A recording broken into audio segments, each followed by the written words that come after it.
મહેસાણા જિલ્લાના કડી તાલુકાના મેડા આદરજ ગામમાં બે જૂથો વચ્ચે થયેલા વિવાદને લઈને ગંભીર ઘટના સામે આવી છે।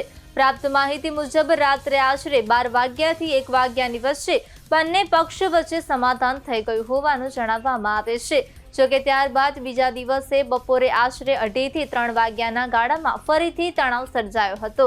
પરિવારજનોના આક્ષેપ મુજબ 5 થી 6 જેટલા લોકો એક ઇનોવા અને એક થાર સહિત બે વાહનોમાં આવી પહોંચ્યા હતા અને એક વ્યક્તિ પર ધારિયા તથા લાકડીઓ વડે હુમલો કર્યો હતો। હુમલામાં વ્યક્તિને ઢોરમાર મારવામાં આવ્યો હોવાનું પરિવારજનોએ જણાવ્યું છે। ગંભીર રીતે ઇજાગ્રસ્ત થયેલા વ્યક્તિને તાત્કાલિક સારવાર માટે ભાગ્યોદય હોસ્પિટલમાં ખસેડવામાં આવ્યો હતો। પરિવારના જણાવ્યા અનુસાર જ્યારે તેઓ ઇજાગ્રસ્તને હોસ્પિટલ લઈ જઈ રહ્યા હતા ત્યારે હુમલાખોરોએ ફરી એકવાર બ્રેઝા કાર પર હુમલો કર્યો હતો અને વાહનને નુકસાન પહોંચાડ્યું હતું। હાલ પોલીસ દ્વારા સમગ્ર મામલે તપાસ હાથ ધરવામાં આવી રહી છે। માલિક સલીમભાઈ અમુભાઈ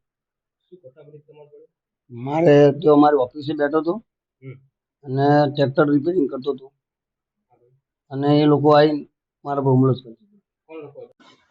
તમારી સાથે શું ઘટના બની હતી?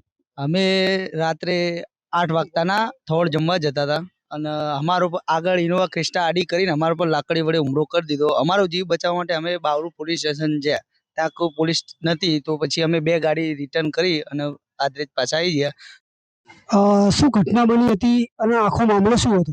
રાત્રે અમારા ડમ્પર ચાલુ હતા અને એ રાતે ગાડી ઊભી રાખીને ખંડણી માંગતા હતા। તે અમે ખંડણીની ના પાડી તો પછી એ વાત પતાવીને સમાધાન કર્યું રાતે।